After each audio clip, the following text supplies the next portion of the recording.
الحمدللہ رب العالمین والصلاة والسلام علی سید الانبیاء والمرسلین اما بعد فاعوذ باللہ من الشیطان الرجیم بسم اللہ الرحمن الرحیم۔ الحمدللہ الہادی پروگرام میں مراقبہ کے بارے میں کلام کر رہے تھے۔ اصطلاح تصوف میں کہہ لیجئے کہ مراقبے کا مطلب یہ ہوتا ہے کہ انسان ہم وقت اللہ تعالیٰ کے دیکھتے رہنے کے یقین کو اپنے اوپر غالب کر لے کہ میری تمام تر حرکات و سکنات، میرے دل کے خطرات، میرے ذہن میں آنے والے خیالات اللہ تعالیٰ کے سامنے ہیں، وہ ان پر آگاہ ہے، واقف ہے، خبردار ہے، مطلع ہے۔ یہ جب انسان کے اندر کیفیت پیدا ہوتی ہے، یہ یقین کامل حاصل ہو جاتا ہے، یہ یقین ہم وقت انسان کے ساتھ رہتا ہے تو اس کے کردار اور عمل میں تبدیلی آتی ہے۔ بتقاضائے بشریت ایسے شخص سے بھی گناہ ہو سکتا ہے، یہ نہیں ہے کہ نہیں ہو سکتا، وہ فرشتہ تو نہیں بن جاتا، وہ نبی تو نہیں بن جائے گا اس طرح کے تصور رکھنے سے، وہ رہے گا تو ایک عام انسان ہی، خطا ہو سکتی ہے، لیکن یہ ضرور ہے اور مجھے یقین کامل ہے الحمدللہ ایسا ضرور ہوتا ہے کہ انسان اگر 100% گناہگار ہوتا ہے تو وہ 25% پہ آ جائے گا، 20% پر، 15% پر آ جائے گا، اتنا یعنی ریشو کم ہو جاتا ہے کیونکہ شرم بڑھتی ہے، حیا بڑھتی ہے، غیرت بڑھتی ہے، اور اس کے ساتھ ساتھ اگر یہ اس تصورات کے ساتھ اچھی صحبت بھی رکھے، علم دین بھی سیکھے، اصلاحی بیانات بھی سنے، پھر تو نور علی نور ہے۔ یہ ریشو گھٹ کے 5% پہ بھی آ سکتا ہے۔ 5% سے نیچے میں اس لیے نہیں جا رہا ہوں کہ غیر اختیاری خطائیں بھی انسان سے ہو سکتی ہیں، جیسے روڈ پہ جا رہے ہیں اچانک نگاہ اڑ گئی کسی عورت کے اوپر اور غیر ارادی طور پہ تھوڑی ٹک گئی، پھر دم آدمی کو خیال آیا اس نے نیچے کر لی، تو یہ ایک لمحے کی نگاہ روکی گئی ہے، یہ بھی ایک گناہ ہے، گناہ صغیرہ ہے، کیونکہ اس کو فوراً ہٹانا چاہیے تھا۔ تو اس طرح کی خطائیں کچھ انسان سے ہو سکتی ہیں، لیکن جیسے جیسے جتنا یہ خیال بڑھتا چلا جائے گا ویسے ویسے یقیناً اس کی خطاؤں میں، اس کے گناہوں میں کمی آئے گی اور خلاف شرع امور کم سے کم ہوتے چلے جائیں گے۔ اس کی برکت سے پھر نیکیوں کا ارتکاب بڑھے گا، گناہوں سے اجتناب بڑھے گا، اسی طرح اچھی صحبت میں جانے کے لیے نفس فوری طور پہ تیار ہوگا، روزے رکھنا، نمازیں پڑھنا آسان ہوتا چلا جائے گا، یہ بڑی برکات حاصل ہوتی ہیں۔ اس سلسلے میں کچھ آیات اور اس کے بعد حدیث جبرائیل ذکر کر رہے تھے، اس میں جبریل امین نے کچھ کویسچنز کیے تھے۔ پہلا کویسچن اسلام کے بارے میں تھا، ہم نے آپ کو بتایا، دوسرا ایمان کے بارے میں تھا اور اس پر کلام چل رہا تھا، وہ بھی ہم نے ذکر کر دیا۔ اس کے بعد انہوں نے تیسرا کویسچن کیا کہ مجھے احسان کے بارے میں بتائیے، اور یہی ہمارا موضوع ہے اس پروگرام کا۔ احسان سے مراد میں نے آپ کو پہلے بھی ذکر کیا تھا کہ ویسے تو احسان کہتے ہیں اچھا سلوک کرنے کو، کسی کو کچھ انعام وغیرہ دینا، یا بعض اوقات نیکی کرنے والے کے لیے بھی احسان کا لفظ استعمال کرتے ہیں، نیک عمل کرنا احسان کہلاتا ہے، اسی لیے محسنین جب کہتے ہیں تو نیکی کرنے والے بھی اس کا ترجمہ کیا جاتا ہے، لیکن یہاں مراد ہے اخلاص۔ یعنی جبریل امین کا کویسچن یہ تھا مجھے اخلاص کے بارے میں بتائیے کہ کس طریقے سے اخلاص حاصل ہو سکتا ہے یا صاحب اخلاص کون ہے۔ اسی لیے جواب کی نوعیت سے ہم یہ معنی متعین کر رہے ہیں۔ تو نبی کریم صلی اللہ علیہ وسلم نے ارشاد فرمایا کہ اللہ تعالیٰ کی یوں عبادت کرنا گویا کہ تم اسے دیکھ رہے ہو، اور اگر تم اسے نہیں دیکھتے تو وہ تو تمہیں دیکھ ہی رہا ہے۔ یہ ہے اخلاص کہ انسان ہم وقت اس بات کا تصور قائم رکھے کہ اللہ تبارک و تعالیٰ کو میں دیکھ رہا ہوں، اور اگر ہم نہیں دیکھ رہے تو وہ تو ہمیں دیکھ ہی رہا ہے، یہ تصور قائم کریں۔ تو ایک خواص کے لیے ہے، ایک عوام کے لیے ہے۔ خواص اپنے خیالات کو بہت حد تک کنٹرول کر سکتے ہیں، اگر وہ یوں تصور قائم کریں کہ میں اللہ کو دیکھ رہا ہوں تو یہ تصور بھی قائم ہو جائے اور کوئی اللہ تعالیٰ کی معاذ اللہ ذہن میں صورت بھی نہیں بنائیں گے۔ لیکن عوام کے لیے مناسب نہیں ہے، اگر وہ یہ سوچے کہ میں اللہ کو دیکھ رہا ہوں تو چونکہ نفس کمزور ہوتا ہے اور یعنی باطنی کمزوریاں ہوتی ہیں تو فوراً شیطان کسی کی شکل سامنے لے آئے گا کہ یہ شاید خود، اب آپ چاہے اس کو لاکھ ٹالیں لیکن پھر یہ وسوسے آنے شروع ہو جائیں گے۔ اس لیے پہلی والی چیز یہ خواص کے لیے رہنے دیں۔ عوام الناس کو چاہیے کہ اس بات کا یقین کامل رکھے کہ اللہ تعالیٰ مجھے دیکھ رہا ہے، نماز پڑھتے ہوئے بھی، روزہ رکھتے ہوئے بھی، اسی طرح اپنی روزمرہ زندگی گزارتے ہوئے، خصوصاً تنہائی میں رہتے ہوئے خاص طور پر انسان اس تصور کو بار بار ذہن میں حاضر کرے تو بہت ساری خطاؤں سے بچ سکتا ہے۔ تو یہ دیکھیں ہمارے نبی کریم صلی اللہ علیہ وسلم کتنے پیارے انداز سے ہمیں ایک تصور دے رہے ہیں اور اخلاص کی تربیت دے رہے ہیں اور گناہوں سے بچنے کا نسخہ ارشاد فرما رہے ہیں کہ اللہ تعالیٰ کے دیکھتے رہنے کا یقین کو پختہ کر لو تو بہت سارے گناہوں سے محفوظ ہو جاؤ گے۔ اس کے بعد انہوں نے پوچھا کہ قیامت کے بارے میں بتائیے، یعنی کب آئے گی۔ اب اگر نبی کریم صلی اللہ علیہ وسلم کو یہ پتہ نہ ہوتا کہ قیامت کب آئے گی، صاف صاف کہتے مجھے نہیں معلوم، لیکن نبی کریم صلی اللہ علیہ وسلم نے بڑا نفیس جواب دیا کہ جس سے پوچھا گیا ہے وہ پوچھنے والے سے زیادہ نہیں جانتا ہے، زیادہ نہیں جانتا ہے۔ اگر کہتے کہ نہیں جانتا ہے یہ ایک الگ چیز ہے،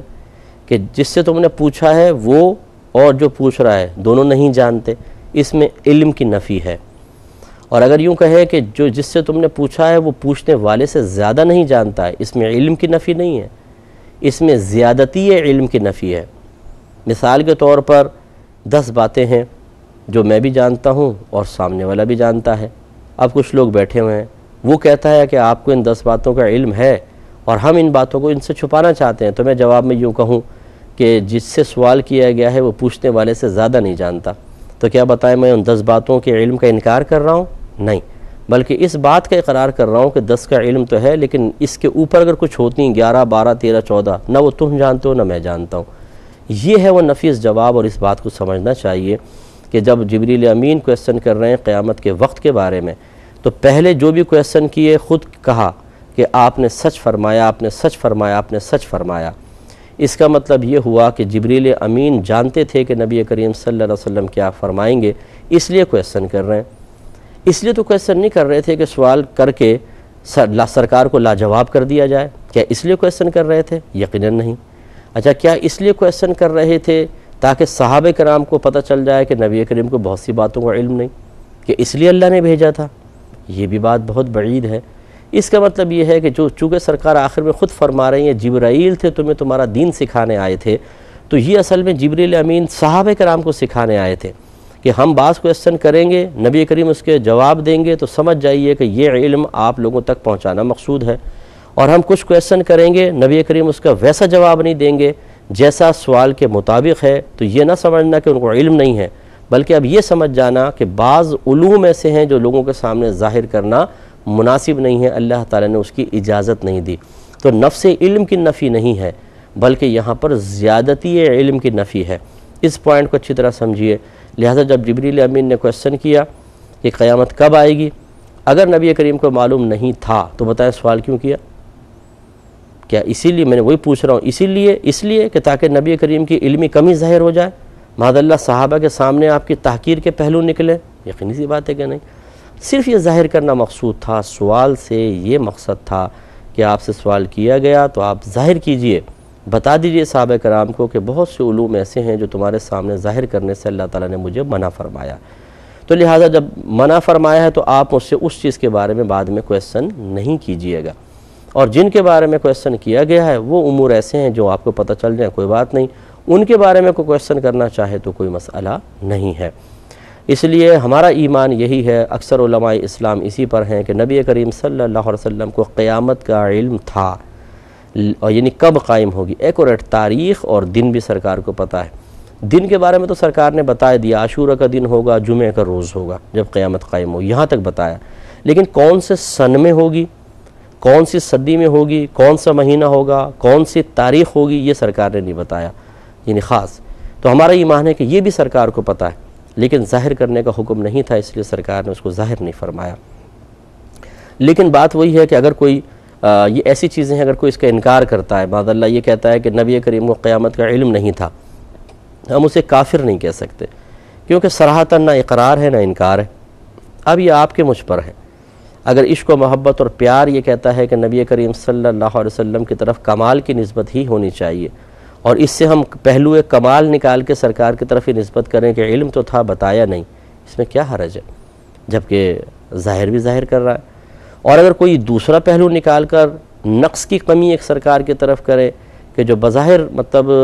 نقص اس اعتبار سے تو نہیں ہے کہ اگر قدرت و اختیار میں کوئی چیز اور پھر بھی نہ کرے تو نقص ہے، اگر اللہ نے کچھ چیزوں کا علم نبی کریم کو نہ دیا تو یہ کوئی آپ کے لیے نقص کا پہلو تو نہیں ہے، لیکن کمال کے پہلو کے مقابلے میں اگر ایسی چیز ہو تو بہتر ہے وہ کمال کا پہلو اختیار کر لیں، جبکہ وہ بھی کرنا ممکن ہو۔ لیکن پھر بھی اگر کوئی اس طرف آتا ہے اور کہتا ہے کہ نبی کریم کو قیامت کا علم نہیں تھا، تو یہ چونکہ حدیث سے صحیح ایک نتیجہ نکال رہا ہے تو ہم اسے معاذ اللہ کافر نہیں کہہ سکتے۔ بس وہی بات ہے کہ زیادہ سے زیادہ آپ یہ کہہ سکتے ہیں کہ بھئی آپ کا یہ کہنا مناسب نہیں ہے، لیکن اس طرح اس کے اوپر سخت کوئی حکم نہیں لگایا جا سکتا۔ تو یہ انہوں نے جب پوچھا تو سرکار صلی اللہ علیہ وسلم نے جواب ارشاد فرمایا کہ جس سے پوچھا گیا وہ پوچھنے والے سے زیادہ خبردار نہیں ہے، زیادہ علم والا نہیں ہے۔ اب دیکھیں اگر کسی کو کسی شے کے بارے میں علم نہیں تو پھر یہ پوچھنا اچھا اگر وہ نہیں بتا رہے تو اس کی نشانی ہی بتا دیں۔ جیسے اگر مجھے خاص مقام کا پتہ ہو، آپ پوچھیں کہ جی فلاں مقام کہاں ہے، مجھے معلوم ہے لیکن میں کسی وجہ سے کہوں کہ بھئی میں نہیں بتا سکتا، اچھا کوئی نشانی ہی بتا دو، تو اسی سے پوچھا جائے گا کہ جو جانتا ہوگا۔ اسی لیے جبریل امین کا اگلا کویسچن بھی یہ ظاہر کرتا ہے کہ قیامت کا علم تو ہے لیکن بتانے کی چونکہ اجازت نہیں ہے، تو پوچھا کہ اچھا اس کی کچھ نشانیاں بتائیے۔ تو سرکار صلی اللہ علیہ وسلم نے یہاں پر کچھ نشانیاں بتائیں۔ نمبر 1 فرمایا کہ لونڈی اپنے آقا کو جنے گی، یعنی لونڈی سے آقا پیدا ہوں گے۔ مراد اسی کہنے کی یہ ہے، یہاں پر کہنے کی یہ ہے، شارحین نے بیان فرمایا کہ نافرمان اولاد پیدا ہوگی۔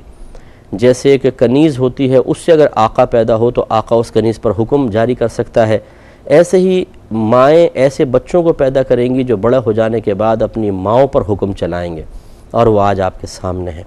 میرے آقا نے جو فرمایا بالکل حق فرمایا کہ وہی بیٹا جو پہلے ماں کے پاؤں پکڑتا تھا، خدمت کرتا تھا اور ماں کے سخت جملوں کو برداشت کر لیا کرتا تھا، اس کی ڈانٹ ڈپٹ کو مسکرا کر سہ لیا کرتا تھا، ذرا شادی ہوتی ہے، بیوی آئی نہیں، اس نے اپنے نخرے دکھائے نہیں، اداؤں سے اس کو بہلایا نہیں، کہ وہی ماں بری لگنے لگ جاتی ہے۔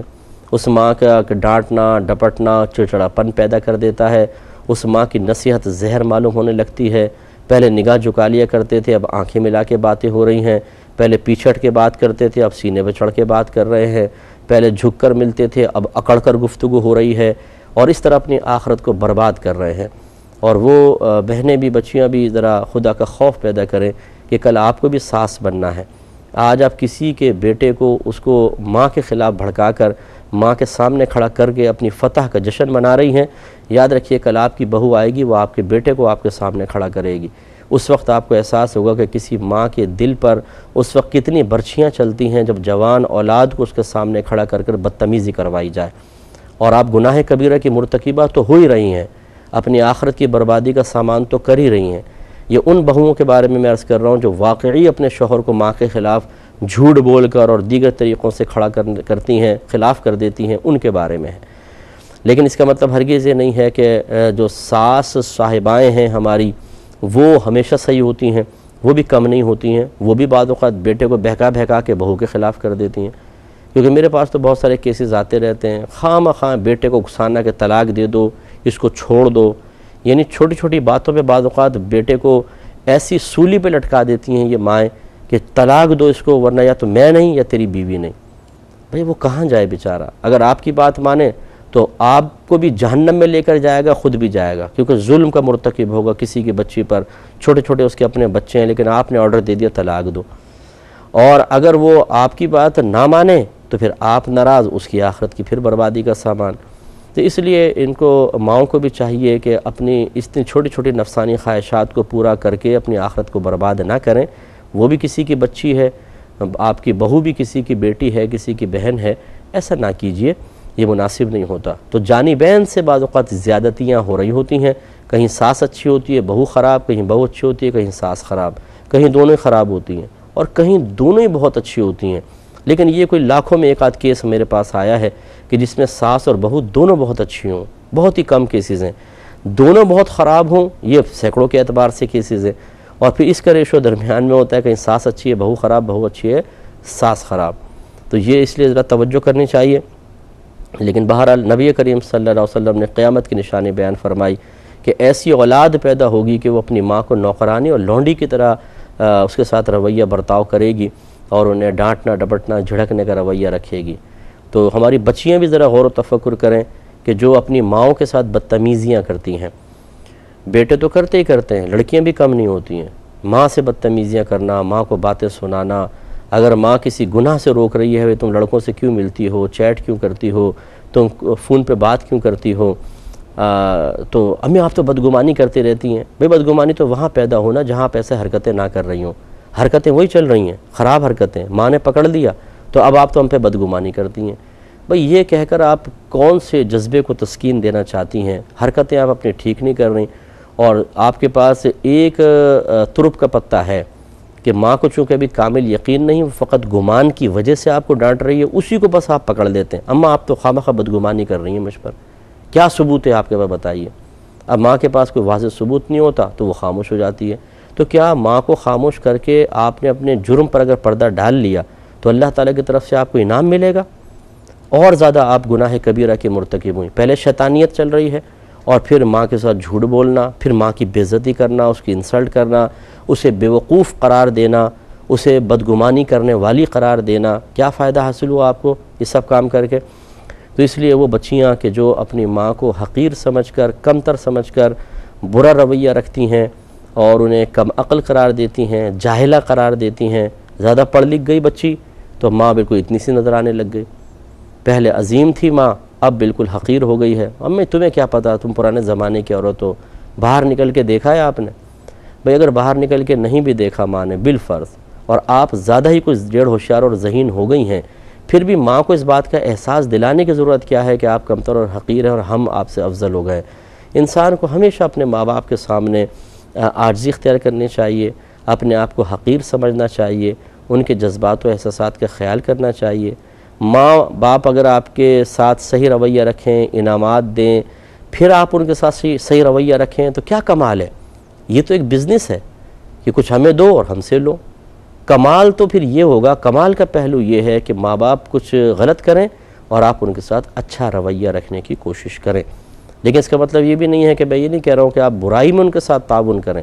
ہاں لیکن ان کی زیادتیاں برداشت کرنے میں ضرور آپ نرم رویہ اختیار رکھیں اور بدتمیزیاں ان کے ساتھ ہرگز نہ کریں۔ ایک صحابی نے آ کے پوچھا، یا رسول اللہ صلی اللہ علیہ وسلم، میرے کچھ رشتہ دار ہیں جو مجھ سے برا سلوک کرتے ہیں، کیا میں ان کے ساتھ ویسا ہی سلوک کروں یا اچھا سلوک کروں؟ تو آپ نے شاید فرمایا کہ نہیں، تم ان کے ساتھ اچھا سلوک کرو۔ یعنی اور پھر فرمایا کہ بھلائی یہ نہیں ہے کہ جس سے تمہارے ساتھ اچھا سلوک کیا تم اس کے ساتھ اچھا سلوک کرو،